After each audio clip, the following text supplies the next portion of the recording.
Hey guys, after editing the podcast and listening back, it was brought to our attention that we had really messed up.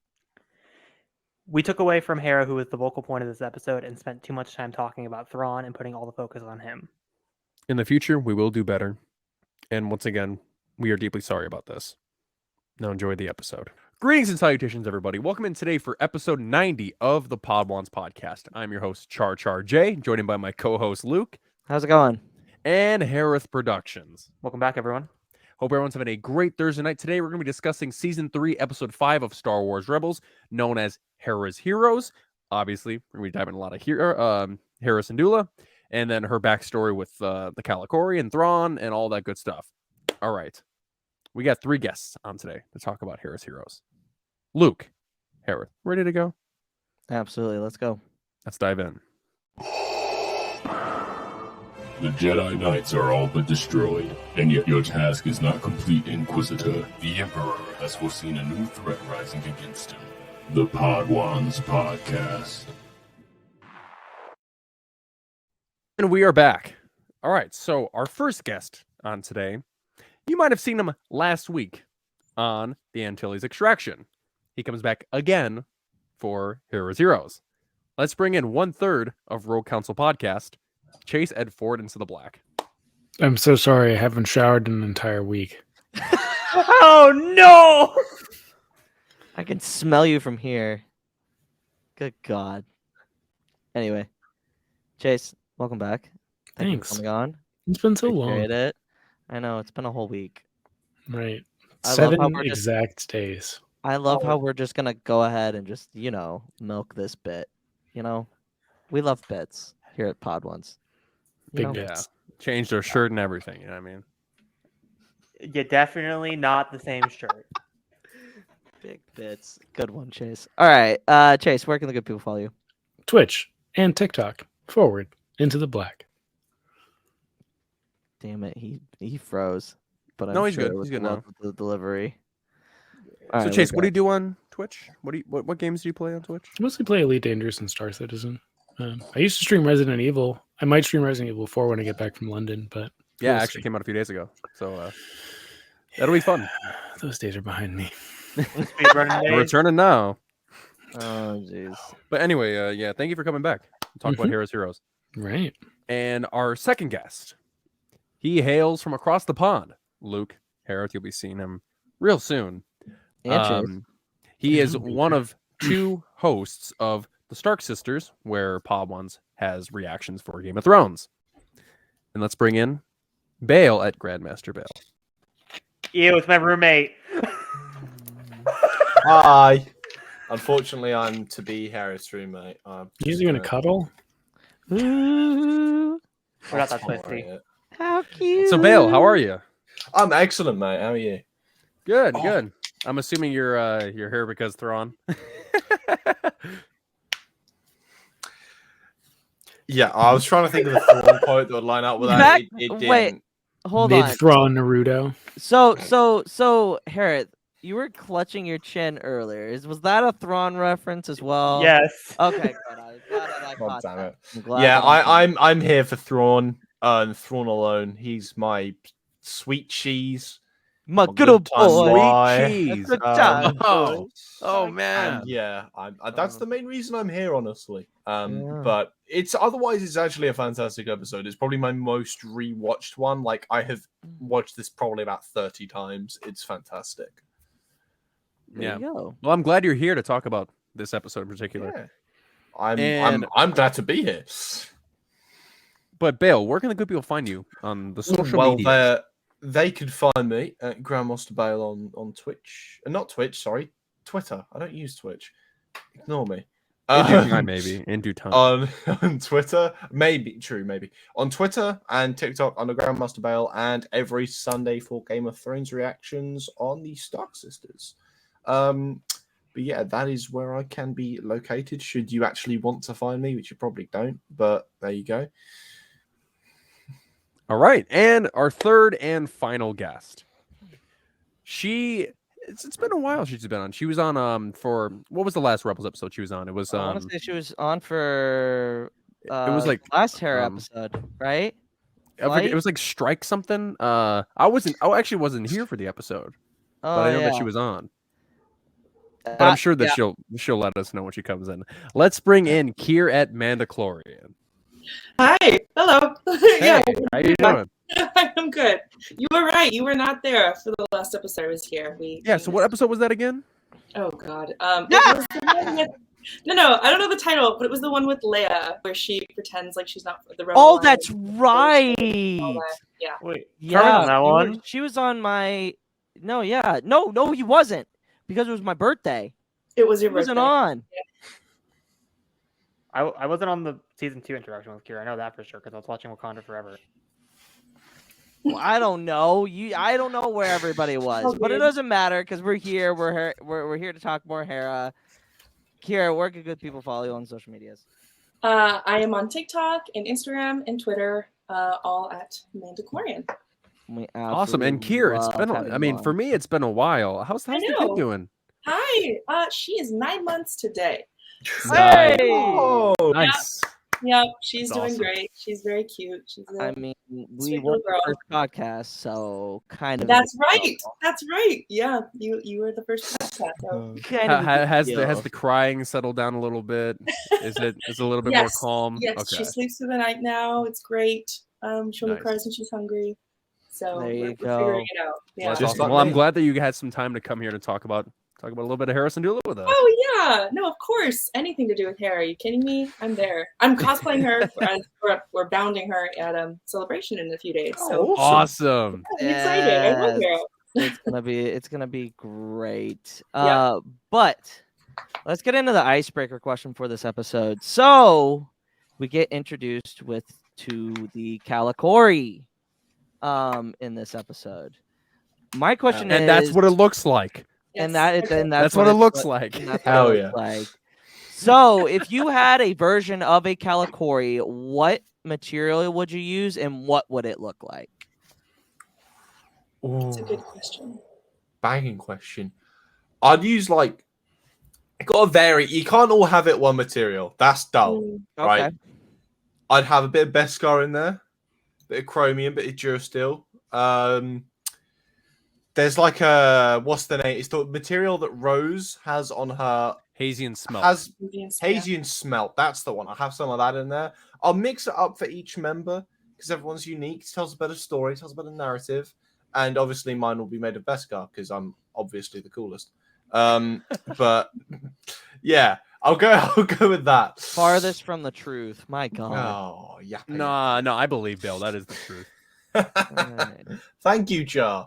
I love you, man. I love you. So would it look like a Calicori? Like it doesn't have to look like a Calicori. I guess if you can make it into, but have the significance of the Calicori, like the telling of the whole family thing. It doesn't have to be a Calicori. If it wants to be a Calicori, go for it. But if you wanted to do something like a little bit a spin on it, I mean, Be interesting. kind of like how Mandos do their sigils and stuff. See, I would just make mine out of a Japor snippet, just a really big one. True. That's a lot of good fortune, man. Oh my God. Anyway, I guess that works. You only give them to angels. That's right, myself. Well, oh God. All right. I was Well, gonna make a I'm Padme kidding. reference. I'm the farthest thing from an angel. no, that's Oh, true. dear. Kier? I mean, like Bale, I think I'd make mine every person should be a different whatever, it makes me think of them or whatever. But if I'm being honest, it would just be a bunch of crystal and hippie shit. I have crystals. Let's go. They're I love literally that. all over everywhere. You got kunzite. You got lapis. You got all. Oh yeah, literally right here. She's- Lapis. She's just Yeah. missing Make a it- cyber crystal. Almost like a crystal tree. Yeah, exactly. How cool would that be? Call it a crystal That'd be core. pretty sick. Oh wow. That's that's what my kinda- thought is. That's really cool. I like that concept. Chase? Yeah. It'd probably be a tool of some kind, like something you can use to repair things. So a screwdriver. Probably not a screwdriver. Probably some type of wrench, or like a good multi-purpose wrench. One of those things. So not only is it a family heirloom, it's a weapon too. Ooh. Anything's a weapon if you improvise, right? But yeah, something that it would be an heirloom that's like always been used. Probably something like Beskar that's not something that's not going to wear down over years of use and stuff like that. So that's probably what I would have. Nice. Solid choice. Interesting. honestly. Interesting. Hereth? Well, mine would probably be gold, like the High Republic Jedi, and each one's a master and apprentice relationship, and it's both their depictions of the Force. So it'd be like obviously, like let's go with the High Republic example of Bell and Lowen. It would be like fire and orange, and that would be like their logo, and they would go down, and it would be each their depictions of how they view the Force, and it just goes all the way down into the prequel era. You know what would be That's pretty amazing? cool. This character right here has his golden dice frozen in carbonite. Hmm. That You would can't be say that cool. doesn't fit. Oh, it does. Yeah. It Han does. Solo, his golden dice frozen in carbonite. It tracks. It's It poetic. tracks. Yeah, no. I would take a bark from like the trees of Kashyyyk, Hmm. and I would form it into something like a Calicori, maybe not specifically. But I would also maybe I would make a shrine. I don't know. I think kind of going with the shrine, and then do different depictions of each family member and like what they represent, like to me. And then put like what a would I little represent star in on it. that? A You're mound of down over on turds. the other side. Don't worry, you're on there. It better be right in front, Luke. Yeah. Well, we, no, all, I- we all know. We all know who's down right in front. Me. Chase, obviously. Yeah. Yes. You know it. You know it, babe. My God. My life would never be the same without you. No, it wouldn't. No, Mine Luke, that Mine that's would actually literally got me. Luke singing Jesse McCartney over here when he sees Chase. That's Oh. I don't want another pretty Pretty face. I don't want just anyone. I want you and your beautiful soul. Oh God, you are a terrible singer. Jesus. My Oh, God. no, Luke, that thought's actually put like an idea in my head of like having Okay. a big trunk of wood and then carving like spirals and having like a statue on it and have it like spiral up. Yeah. That'd be really sick. That's kind of what I was thinking. But I mean, obviously, I Yeah, love Kashyyyk awesome, man. and You- I want that. You I love wish it was a Kashyyyk. Wookiees. I love. I love remember Wookiees. when we did our Fallen Order stream, you're like, the best planet is Kashyyyk. And you would just try to impress that, even though it is the worst. Yeah. It's objectively. not You- the worst planet. Thank you. Thank Yeah. you. Thank you. In Thank Fallen you. Order, It's pretty. It's pretty, but on Fallen Order, it's slowed down for me. I Okay, got it's probably- the bird. called It's the bird. Empire. It's the bird that sells it. Okay, bro. That I'm Hmm. taking The that bird bird do versus sell it. any. The bird I, does sell I it. would take that bird over anything in the The Star Shio Wars bird? universe. Yes, that Wow. fucker's Yeah. huge. Giant. I love that Yeah. thing. I love it.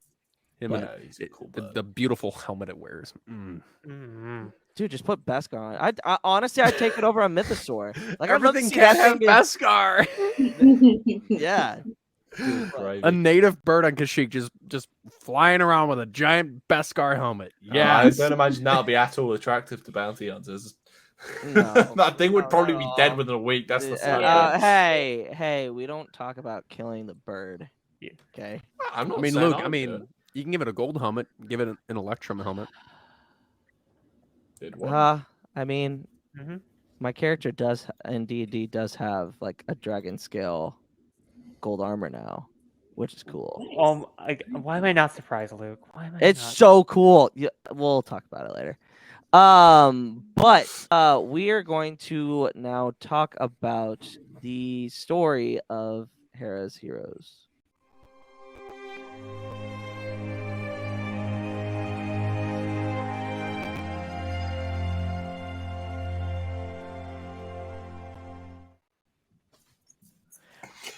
Not even gonna go there.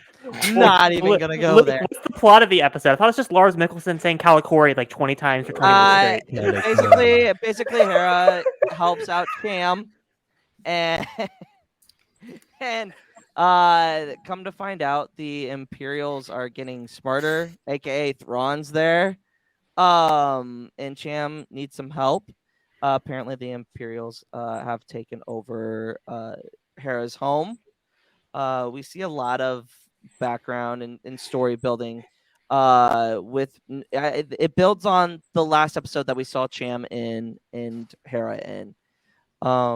They end up doing quite a bit of damage. Hera and Ezra go into the home, and Hera's main focus is this Kalikori, which is to the Twi'lek people is the embodiment of like our family trees. Like it means a lot to each character, and like it we get the mention of her brother, I believe, in this episode. No, right? it's season Or 4. was that season 4? No, it's Okay. in this episode. I watched it before. You I get thought- a mention. I'm pretty sure. I'm 90% sure we get a mention of the brother, or maybe that is in season I 4. watched I might It's it be season today. wrong. 4. I There's thought no it's in. mention of I the thought it brother. was. Sorry, I thought I might be it's. wrong. I thought it's in Jedi Knight or the episode before Jedi Knight when Thrawn's torturing her and he's like, "You had a brother." Oh, that's what it And was.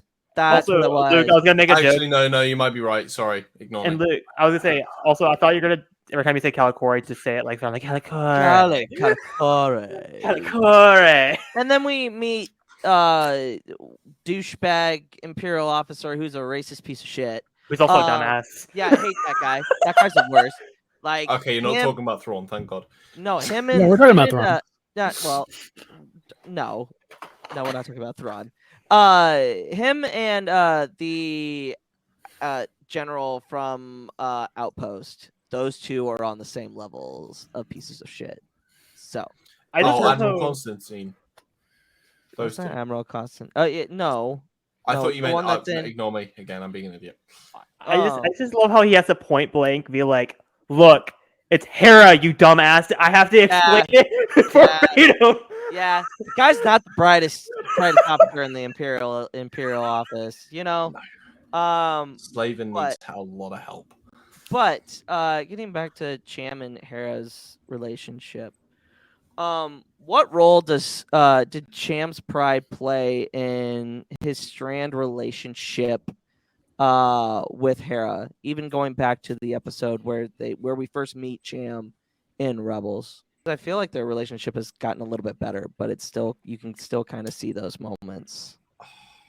I think Hera and Cham have different views of what rebellion looks like, you know. And I think that as with any family member, they always know how to push your buttons. Like there's always going to be history, there's always going to be all this stuff that we don't have on the screen, but they do a good job of showing that they both fundamentally want similar things. They just go about it in different ways. No, yeah, and I feel like Cham gets the most growth in this episode. I feel because Hera puts herself in the situation, and Hera's like when they get caught and they do the whole hologram thing and they bring in Hera's like, do not do this, and Cham is like, you know what, like we have to do this. And then obviously it's very different because when he has been fighting, he's been doing it pretty much on his own, but now he's actually thinking of his daughter more so now than ever. Yeah, think even in the beginning of the episode when they're on the blurgs, the fact that Cham just goes along with the plan that she's devised of like, we're not landing, we're just going to pick you up on the Ghost while you're running the blurgs and just get the blurgs in here as well. He's not questioning her. He's not like, that's not going to work. You need to redo this. He's like, let's do it. I trust you. Let's go. So I think it is cool to see, especially from like the episodes in Clone Wars, and the episode with Bad Batch, and then the earlier episodes in Rebels with him, that he fully trusts his daughter to do the right thing at all times now, which is really great to see. No. I'm just waiting for Luke to somehow mention Lords of the Sith. I'm just like I on mean- the edge of my seat waiting. With their relationship, you don't really see, because I think really going back to kind of what Kira said, there is kind of a good difference in terms of how they view rebellion. It's like a less extreme version of the partisan movement versus the Rebel Alliance. Like Cham, I'm not saying it's like that directly, but there's a lot of clashes in how they do things in that regard there. But we don't really. I mean, correct me if I'm wrong. The last time we see her is that mission involving Kanan in a TIE bomber. or someone in a TIE bomber, or am I thinking of the wrong thing? Because I'm pretty sure that's Hera, the last time we saw Hera. Hera with Cham. Oh yeah. That's the last time we've seen Hera with Cham. Yeah. So we don't see we don't really see anything in between that period, but I think it leaves, from looking at how they are here, you can tell there's been a lot of growth between the two of them. Yeah, obviously. I mean, Cham is shooting Hereth and Duel with a stun blaster constantly. Yeah. Yeah, and I mean, in terms of like families, like as time goes on, like the parents start to not get as critical of their child as they once were as they were growing up. Because I mean, you see in Bad Batch, like Cham's like, "Stay here, Hera. Don't do this. Don't do this." Like giving her like, perimeters and rules and everything. But now it's a lot different. So Yeah. And I feel like that's coming together is more impactful for Hera specifically. Because she is trying to always do the right thing, but she's trying to do it opposite of her father.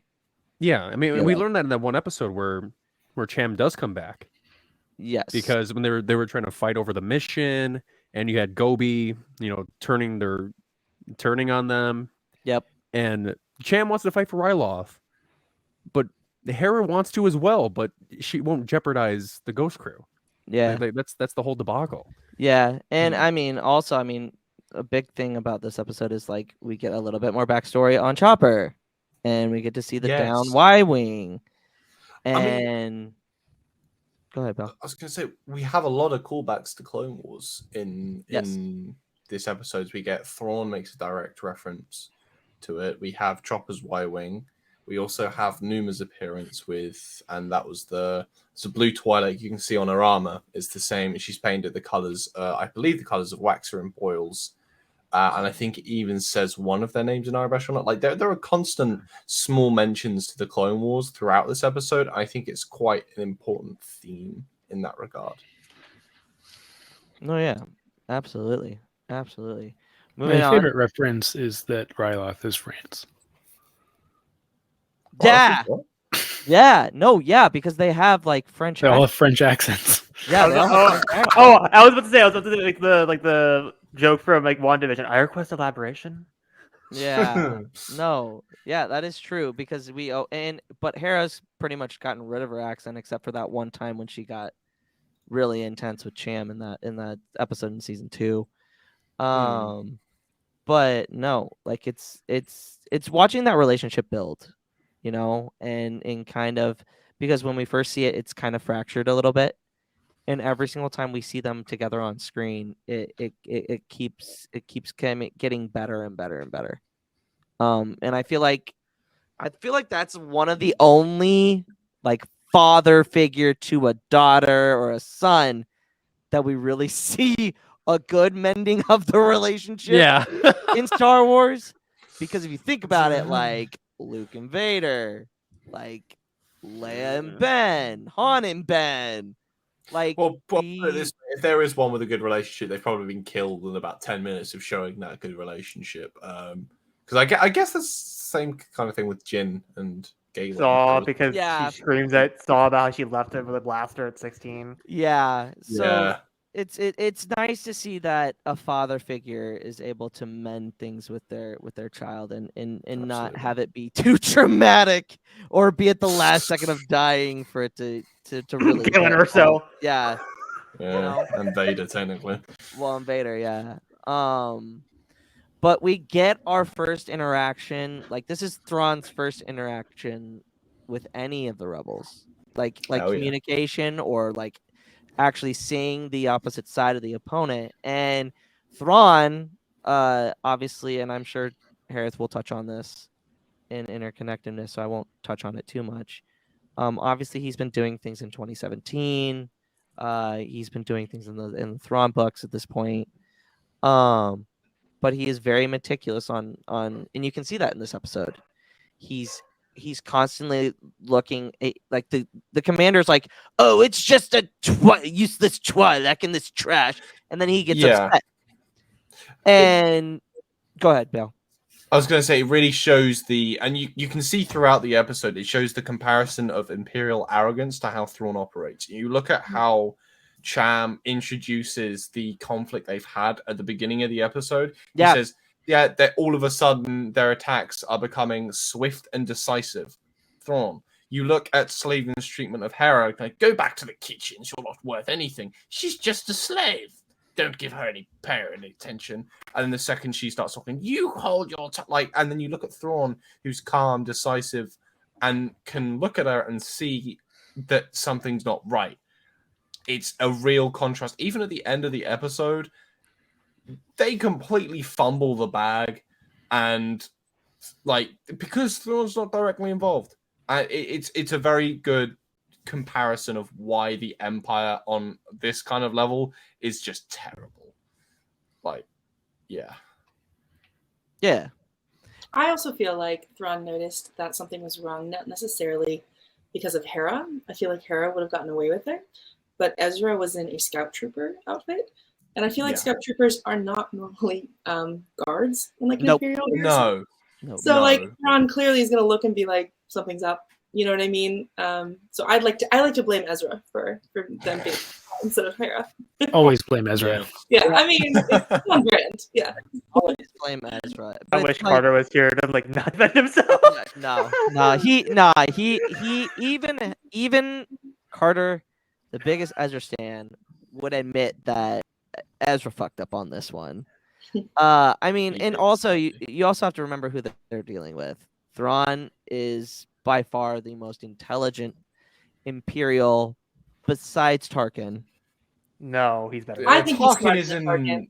Yeah. Tarkin's not that intelligent. Read Tarkin and tell me how many times he let the carrion spike slip through his fingers. That is a poor tactical strategist. He's terrible. He's good at politics. That's what I was going to say. I put Thrawn above him, but I'm saying in the upper echelon, it goes Thrawn, then Tarkin.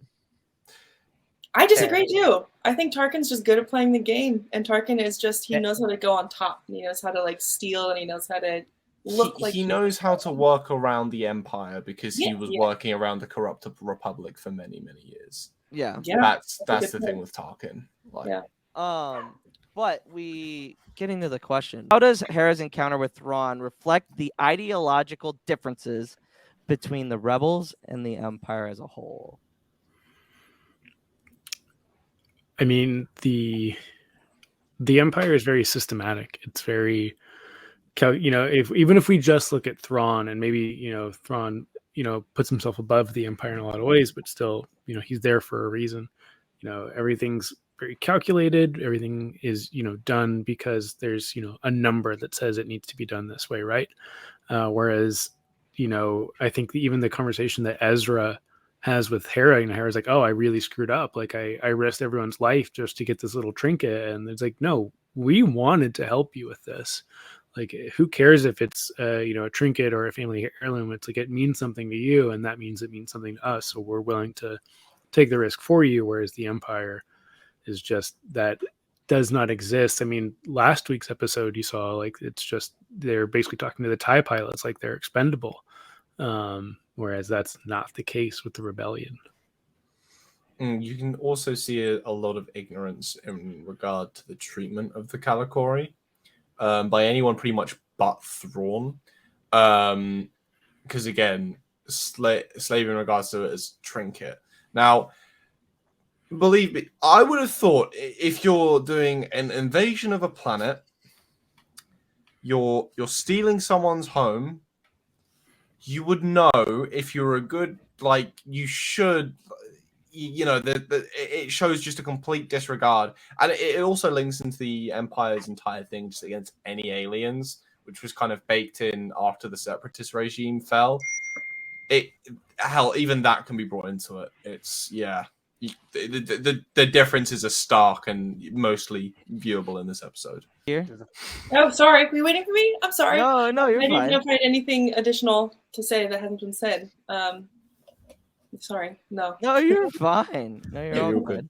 I think it is interesting though, because you see Thrawn and you see throughout this episode, he kind of respects what the rebels are doing. Not to the point where he's like he agrees with them, but he sees them as worthy adversaries is a better way of saying it. You see him at the end because he says, leave them, they've earned their victory for today. Like, that, I think it's something along those lines. Granted, his goal is tracking their base eventually, but he does have that respect for his enemies as well, which is really what separates Thrawn as a character from from any Imperial. Any Imperial does not respect their enemy. They just want to crush them. Like, Palpatine, Tarkin, any Imperial, like, it's never even like seen that they even think of anything above. They everything is below them. It's a very interesting viewpoint. I know. No, screw. I'm gonna make the relation.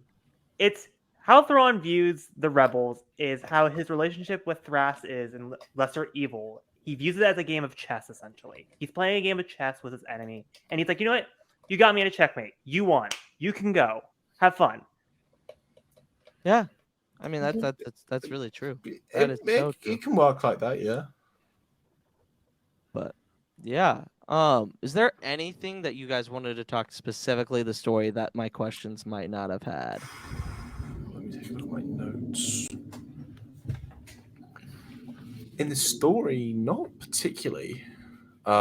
It's more just following on the themes of the Empire and how just completely scuffed it is. But other than that, I would only really say that Thrawn's characterization in this was pretty spot on. The only thing that I find interesting is his appreciation and respect for art, but not necessarily like respect for its owner, because he was literally like, I will take it and I will honor it, which is respectable. But when they're saying, yeah, but it's mine, I want it, and then saying, it's on my Star Destroyer, it's a bit like, ooh. Yikes. But other than that, there's not really anything in particular that... It's almost like he's a bad guy. Well, he is. Right. Thrawn is a bad guy. There's no getting around it, but there are grey areas to his character that are particularly interesting when you read the Ascendancy books. Yeah. But we'll talk about that later. Yeah, we'll definitely touch on that later. But he's a complex beast. Yeah, beast is stretching it. Individual. Yeah. So that's it for the story part of this episode. Char, ready to talk about the lore? Always. Let's send it. Don't be too proud of this podcast you have constructed. The ability to tell 3 interesting facts is insignificant next to the power of the law. And we are here to talk about the lore of Hera's Heroes. Today's lore is heirlooms. Oh, getting a little excited. Oh, I see you getting excited. There's not much excitement. Are you? Jeff, you say you're excited. You're excited. Energy's flowing. So excited now. right Oh, Yeah. he's getting excited. There you go. There you go. All right. In this episode, the Kalikori plays a significant role in the history of the Syndulas and many Twi'lek families. In Star Wars, there are objects that belong to families for a bunch of years, even generations. Some examples: the Yasaburo family lightsaber and the Lop and Ocho episode from Star Wars Visions. The Darksaber and its significance not only to Clan Vizsla, but also all Mandalorian people. Gungan fertility totems that are extremely rare and valuable, which Palpatine owned one of these artifacts on his personal yacht. And there's very few artifacts or heirlooms that are in Star Wars. But if you were able to select one item in particular to be your family heirloom, whether it be a lightsaber, a stone, or anything, what would it be and why? I was going to say, you could also say the Skywalker saber. That's what I thought you were going to go with. Yeah, I thought honestly. into an heirloom. Like, God, that thing has passed so many hands at this point. Yeah, but I mean, the thing's only been around for like, what, 50 years? Yeah, no. That's a fair point. I mean, I think the obvious answer to me is like a holocron. Maybe that's the historian in me, but I feel like you could just put a lot in there, and that's an easy way to have a, your legacy or at least certain things passed down. Like if you were a Jedi that left the Order, and Yeah. you know your kids, like if you want to Yeah. have information on this, that's something cool to have to pass I don't down. know. Maybe Yeah. that's too simple, but No, I mean, No. especially it depends. We don't really know exactly much about how holocrons work, but I imagine it almost as like a diary. Like you Right, can pass yeah. it down. That's your family legacy you can store in that thing. like a vlog. Yeah, Yeah. it's just a TikTok page titled It's just Mandalorian. That's what TikTok. it is. I'd honestly go with the ship. Oh, I'd Ooh, love like that's a good a ship. one. Mhm. Because that's a home, right? If it's the correct model, I've seen Chase's very good critiques on living in ships in Star Wars and Marauder. I do want to see the bedrooms. But Marauder, we're on your walls. yeah, I think honestly they must sleep in chairs. But like a good size like small Corellian ship, like something similar to maybe Luthen's or even the Falcon, something kind of like something that's nice to pass down. You don't want to be running down a spice freighter. I say spice freighter after I've just said the Falcon. Hypocritical a bit, but you can pass that down. And I mean, ships in Star Wars, as far as I'm aware, they don't really have much in regards to advancements. Like hyperspace has been around for like a while. It was just like the whole waning process. Like that thing will last. And you can even like incorporate things to like tallies on the wall, certain section of the ship where you can, contain a specific part of each member's legacy. That it'd be interesting, honestly. But I honestly think a ship. Which ship? Don't make me choose. But yeah, ship in general, hell yeah. Jay? Yeah, I mean, I was probably going to lean towards a ship as well. My main concern was actually the obsolescence of it. That's true. It's just like a new car. Yeah, it's like, yeah, Dad, thanks for the old Chevy truck. It won't be a fortune to keep this thing running. Yeah, I think if I handed my 2009 Punto to my kids, they'd be a bit miffed. Yeah, and like we see all the times, like you have to get updated codes, to get into different planets and stuff like that. So my first gut reaction would be the same as Bale, as like a ship, like a good livable ship. But if not, I'd go with my original answer from earlier, like a good reliable tool of some sort. Something that someone could always use. Hereth? Well, this is a loaded question. Honestly, I'm probably gonna go with a droid. Fuck! Damn it! That was a good choice. That's what I was gonna say. Hey, guess what? Look, how does it feel when someone steals your answer or your question? Karma's a bitch. Why a droid? Why a Well, I mean, droid? they're useful. Like Chase said. Like Chase is like, oh, I want a tool. Why not a droid? They can do everything. If you have like an astromech, like a chopper, an R2 unit, they're insanely useful. Or if you want like a translator droid, like a 3PO. Hell, we know they use a lot of last. uses, and they last ages. Like, what else would you want? I mean, in Legends, HK-47 he's getting on a bit. Like, and you can just replace and repair parts. Like, yeah, look at R2 and 3PO. They fucking lasted 60 years. Yeah. I guess I'll go. I would say a droid as well, but for the reasons of what Kier said. Having the memories. Like think about what R2 has. Think about what R2 has in his memory bank. Like that, like him meeting Anakin, him meeting Padme, those two, their wedding, like him seeing Luke and Leia born, him seeing Anakin walk away for the last time, seeing seeing the Rebels crew, like he has all of these great memories, and my thing would be I would pass the droid down. Yes, for the reasons that both Chase and Hera said, but mine would be for more sentimental value, so that you have these memories, you have these, you can look back on memories, because you don't know how much time you truly have. You know what I mean?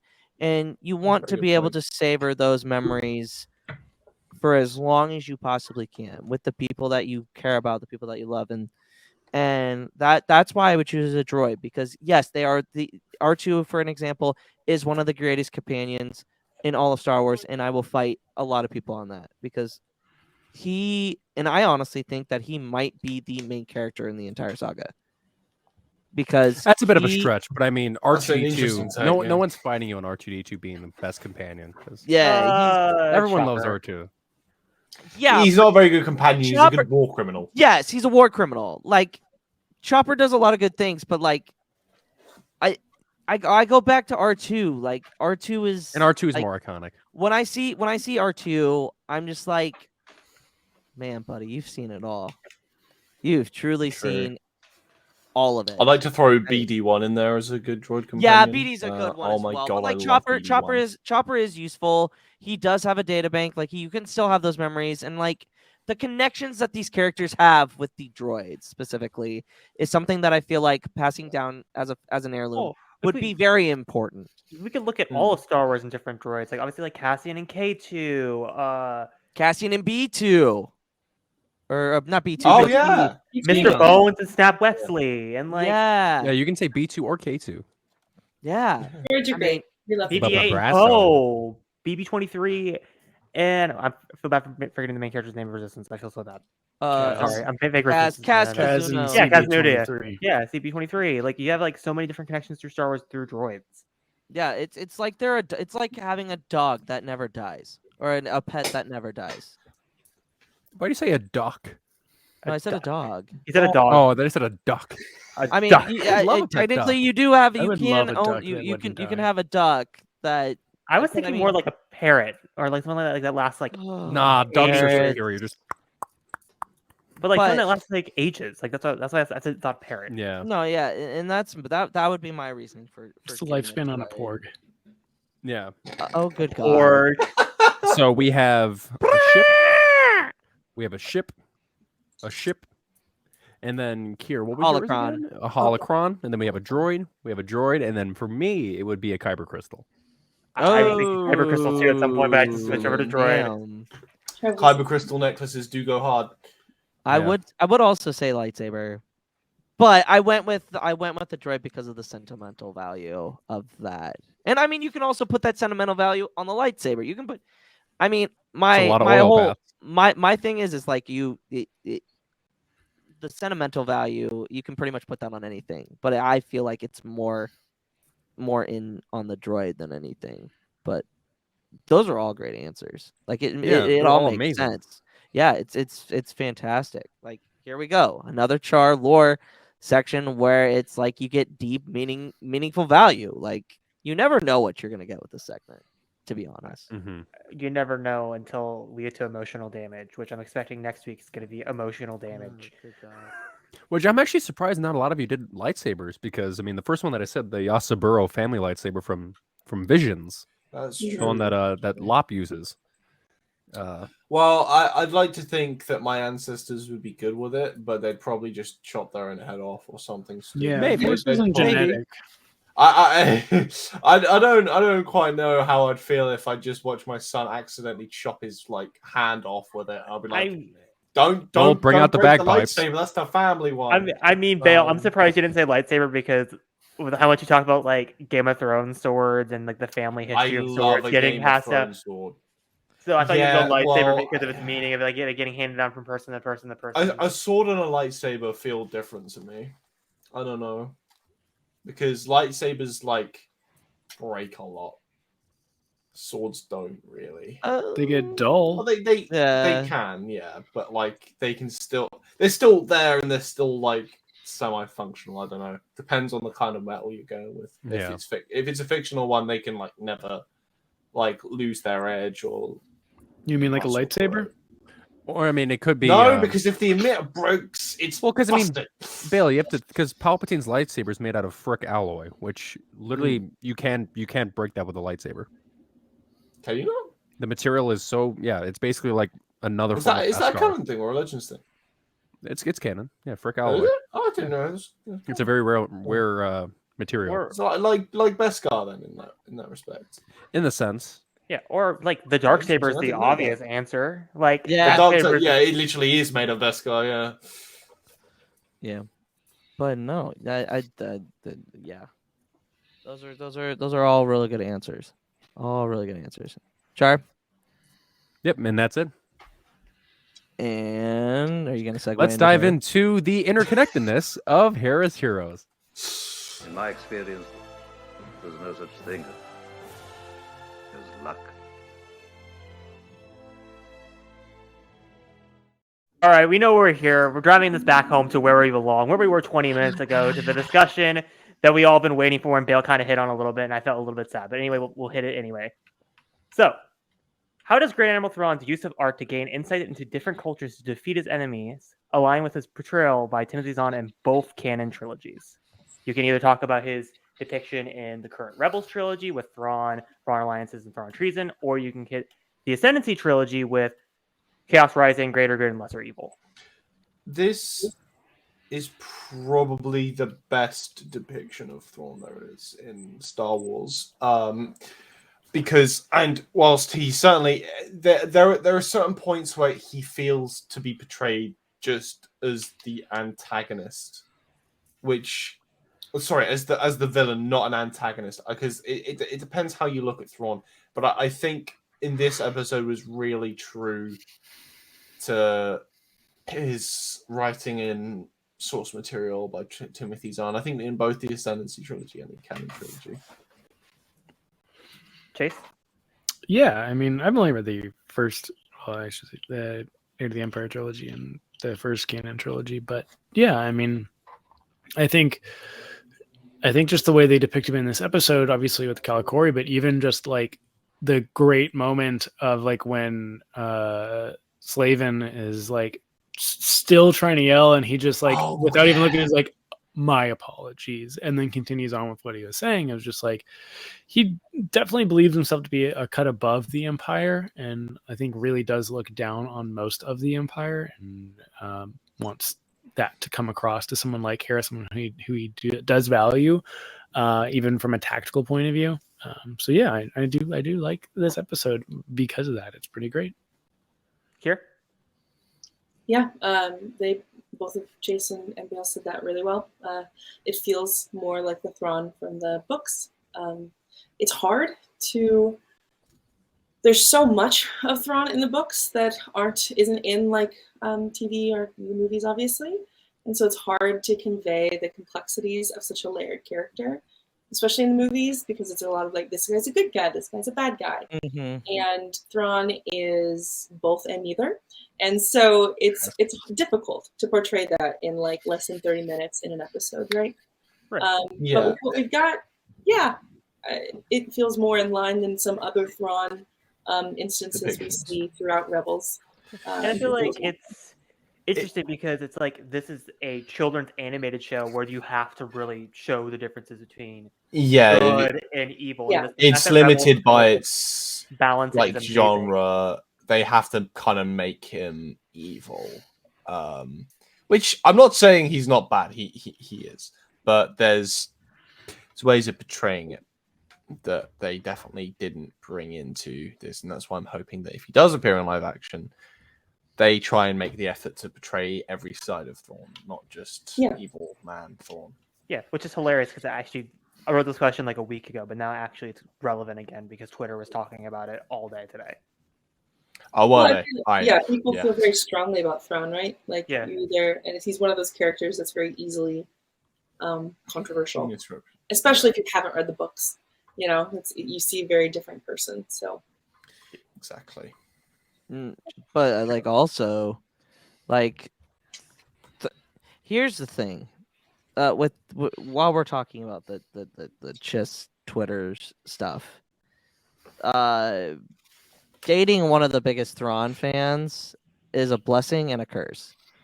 I have learned a lot about this character and come to respect, because I honestly, Thrawn doesn't really move the needle for me, but seeing like V's excitement, seeing Alanis's excitement, seeing Bale and Hereth's excitement, like seeing all these people's excitement about Thrawn, is awesome because he is a character that has been beloved in the fandom for over 20 years. Even more than and- that, yeah. yeah, 30 years. 30, When- 35 30, almost. 35? Yeah. Because that did Heir It's of the the Empire come out? 90s. that- 93. Early like, 90s. Yeah, Oh my 90 god! yeah. Oh, One second, I oh can- my god! I'm almost 30. I forgot about that. Wow. Thanks for reminding me, Chase. Appreciate it. Yeah, Thrawn's older Um, than you, Luke. Oh god. Well, yeah, I knew that, but I didn't. Yeah, over 30 years. But like, here's the thing. 91. You can have. Here's the thing. And it's just like everything else in every other Star Wars project. I feel like people are having these expectations, Mhm. and some of these fans will be disappointed, and that's fine. But they will ultimately call Thrawn if he's not exactly the way they want him to be. That's not my Thrawn, and that's the Well- problem. Well, That they weren't saying this in it- Rebels. Yeah, exactly, and like and Well, here's they were. But They when were. it comes to the Yeah. live action surface, it's different. well, like in my thing, and Alana said this the other day. She goes, it doesn't really matter what they do with Thrawn because no matter what, they're not going to. They're not get it picking right up for all of this everybody. complexity. Yeah. So it's- They're- I'm not going into this expecting. Yeah, to and have I'm the not- same and I'm not- our level of nuance like Timothy. No, and I'm not. And I I'm don't not. think anyone should really. Yeah, I'm Thrawn, not Thrawn is targeting you, such a, Bill, a by the way. complex. Oh and no, I know, I nuanced- know. Thrawn is such a complex and nuanced character that I think, because I mean, we all know he's going to appear in live action Oh yeah. within this year. Oh, Within yeah, this year, I absolutely. expect so. Yeah. and Absolutely. and then when we're gonna see opinions, we're gonna see thoughts about his character. But I feel like because when you only watch the live action, you won't really understand what his goals are Yeah. because you find that out in the Thrawn trilogy. well, or in both the Thrawn trilogies. series of books. Yep. You find out in Thrawn. You find that out in Lesser Evil, Greater Good. You find out all about what his ambitions are and what his goals are. It's not so much that he wants to help the Empire; it's just he needs the Empire. Yeah. He needs You- them you away get a lot from deeper the into ascendancy. what his goals are. Yeah. Because they're like, oh yeah, he should be more violent. That's not really who he is. Mm-hmm. He's No. smart, but but like if you look at Hera in this episode, he's not. He's very pragmatic. Yeah, I think he's very reasonable. He's very The main- logical. that's the main thing I like. He's not like, oh, you're against the Empire. You must, That's the pay the main thing I consequences, want no. conveyed is the kind of gray elements, and that's not necessarily hard to accomplish. It's just in Rebels, I think towards the end they made the mistake of making him too like. There wasn't enough. So I have an expression for Thrawn that I love very dearly, and I use it a lot in the books, called Thrawn-splaining.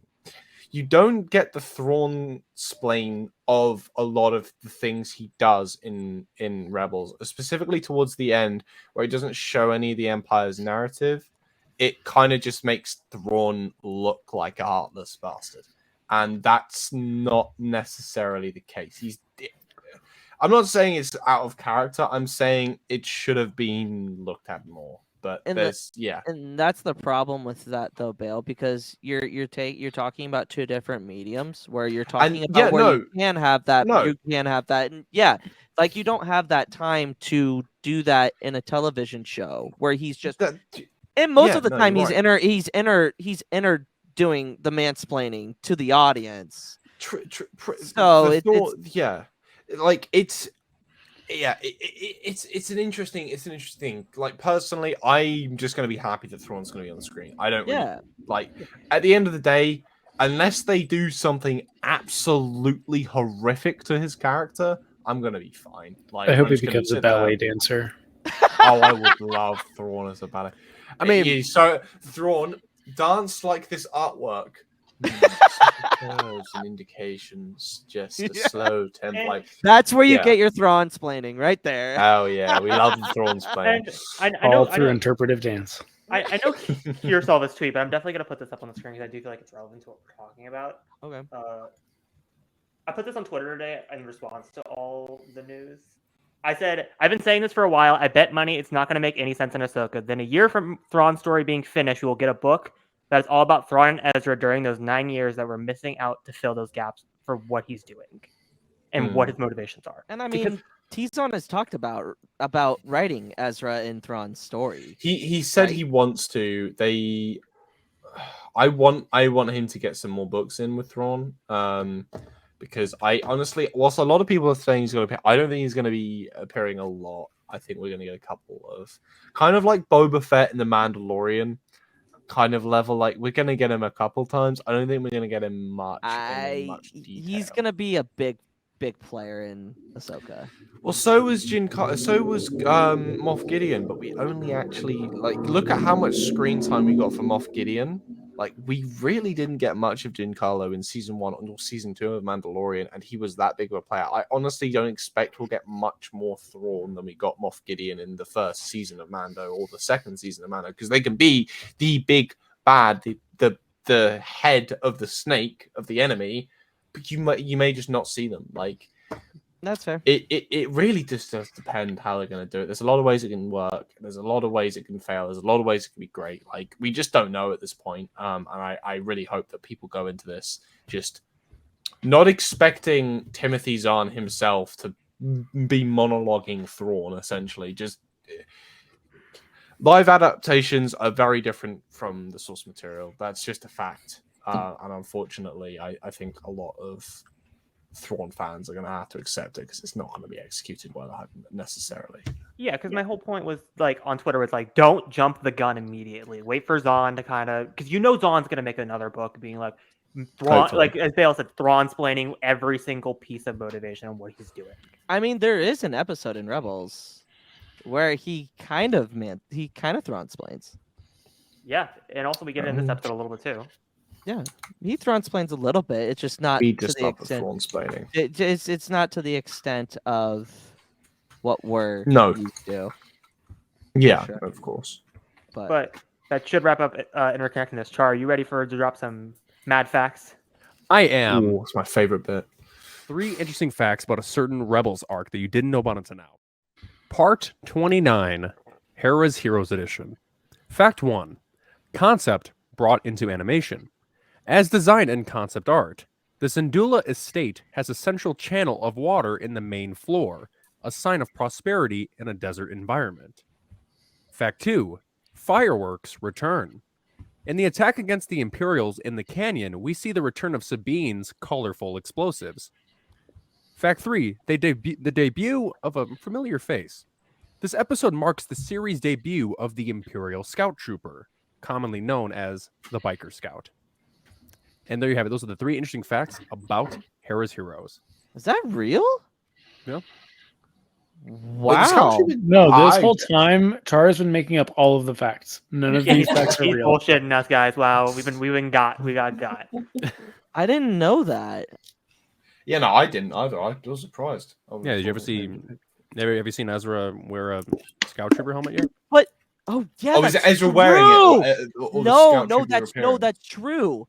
That's true because we don't see because he doesn't. Sabine doesn't color that until season 4, right? Yep. No.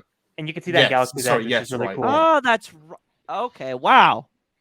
Hold on. See, We this is need why a I've moment always for this loved one. doing facts. Just the wow moments. There's been a rebel heist. Could be connected. I'll call it in. I love doing that. It's so much fun. Thank you, Hereth, for putting that in. But now it's time to rank the episode, guys. Bale. Chef's kiss from me, Grand Admiral. Very good No, episode. no explanation needed. Chase. I'm gonna go Admiral. I think it's a great episode. I think seeing Thrawn do his Thrawniness is really cool. Funniness, I love it. I really like I said, I really like the "my apologies" line. I love that this is where we get the I forget that not everyone appreciates art as much as I do line. And just the line of Hera saying, "I'm so sorry," and he's like, "Oh no, don't worry about it." He goes, "No, sorry about the house." Yes. Which is a very good Hera moment that I really, really enjoy. I mean, Hera. There's 2 characters in Star Wars that can do no wrong: Hera Syndulla and Saw Gerrera. Yeah, that's fair. That's fair. Both excellent characters. Kier. Yeah, it's a Hera episode. Chef's kiss. I love it. Yeah. Sweet and to the He knows point. what's up. I like it. Hereth? I got to put my Thrawn bias to the side and say Admiral. Ooh, really? I'm Okay. telling you, like, there's That- only going to be that's 3 or fair. 4 Thrawn- episodes you're going to see me go Grand Admiral. And you'll know them when they'll come. That's fair. That's fair. I feel like Rebels, and you're kind of right whenever you say this, Hereth. It's like it's usually there's not a lot of ensign episodes. There's not any ensign or lieutenant episodes. It's captain and above. There's nothing that will ever get that. That's just there just for visual display for the audience. You know, a lot to of people understand the would ranking. actually call the next episode that Chase is going to be on an ensign, but I don't believe I'm it. not going to call it. I'm That going to one's call. Grand Admiral. Iron Squadron's so sick. Oh my god, gotta love it though. It is. Yeah. It does a lot. But we'll talk about that when we get to it. Chart. I'm going to give it an Admiral. I love the dynamic between Thrawn and Hera, and it's just showing who Thrawn is. Because, like I said earlier, Thrawn doesn't do things out of spite; he does it out of reason. Yep. And he's very methodical about whatever he's doing, whether it be understanding someone's culture and understanding how a group works. Like, he's very different from everyone else, and it's really fleshed out in this episode. So it's an Admiral for me. I'll go Admiral as well. The interactions with Thrawn, like with what everybody says. I mean, Hera is always great in this, in whatever she's in, and can't wait to see her in Ahsoka, played by Ewan McGregor's. Well, wait, hold on. Are they married or are they divorced? Hera's being played by Ewan McGregor? No, Well, his partner. They're not Okay. married. They're just Okay. together. Okay. I didn't. Mary Because Elizabeth there was Winstead? something that came out a while ago. Ewan got And- divorced from his, or separated or whatever from his previous That's partner. right. That's and right. Is also, now with Mary Elizabeth Winstead, but that Yeah. hasn't been confirmed. So it's not we just- confirmed, but it's almost. I think it's on the level of Rosario Dawson. It's like there. It's like Yeah. we're gonna announce this major actress, but we're not gonna say what role she is. And then we see Yeah. Hera in the trailer. We're like, yeah. Yeah. It's For a second, I thought Luke said Hera's gonna be played by Ewan McGregor. I'm like, holy fuck, the Ghost Crew. Oh, hey. Hello there. Hello there. When did Obi-Wan become Okay. Hera? That's an interesting gender swap right there. It's an And interesting the image. come on. mustache that man has had lately. Not a good look. Just really Just bad. imagine Obi-Wan walking around the Ghost Crew. Just Instead of like, hello there, it's Dewana Wonga. Oh my. All right. Well, Oh, dear. that is going to be it for this episode. Kier, Chase, Bale, thank you so much for coming on. Very well. Kier, where can we get people to follow you on the social medias? Mandalorian, Twitter, Instagram, and TikTok. Chase. Awesome. You can find me at Forward in the Black on TikTok and Twitch, talking about Star Wars and Star Citizen. Bale. You can find me at Grandmaster Bale on Twitter and TikTok. Instagram. And every Sunday for Stark Sister Game of Thrones reactions. Sorry, I forgot to plug it again. I'm getting deja vu. We had to do this 2 weeks in a row. Deja vu. Oopsie poopsie. It's all good. Hereth. Well, you can find me, of course, here on Pod Ones, _edits on Twitter, Hera Productions on Instagram, and on TikTok. Char, okay. People follow you on the social media. Good people, you can find me on TikTok, Twitter, and Instagram at CharJ, as spelled right here. And you can find me here at the Pod Ones podcast every Thursday night as we cover our Star Wars Rebels rewatch. Next week, check us out as we cover Season 3, Episode 6, The Last Battle. And you can follow us at the Pod Ones on all social medias. As you can probably tell, most of us, besides Char, will all be at Celebration. Pity Damn, you had me. to single them out. You had to single them out like that. What the hell, Luke? Yeah, pity Well, me. we wanted, since we were taking a break, we decided Char could use a break. So we are pre-recording these episodes if you haven't put the 2 and 2 together. What? No, Luke. Where's the What? live chat? No. If you can't I see just the thought live no one chat cared on the about you live guys button, anymore and but- no one was chatting. No, I promise. I didn't. I'm wearing the same shirt for 2 weeks straight. I promise. So You filthy animal. yeah. Reactions, you'll be missing me and Hereth. I'll be there with a But party of people watching Mando. Yes. Char will be in charge of Mando, and I'm scared to see what I open the project file and see. it will be quite interesting. You'll see something, I promise you. But Oh, we God. appreciate You'll see everybody. unprecedented energy. Oh, good God. All right. Well, that's the moment we cut this off. Thank you, everybody, for supporting us. We really appreciate it. But that's going to be it. May the force be with you. Always. Always. They will be the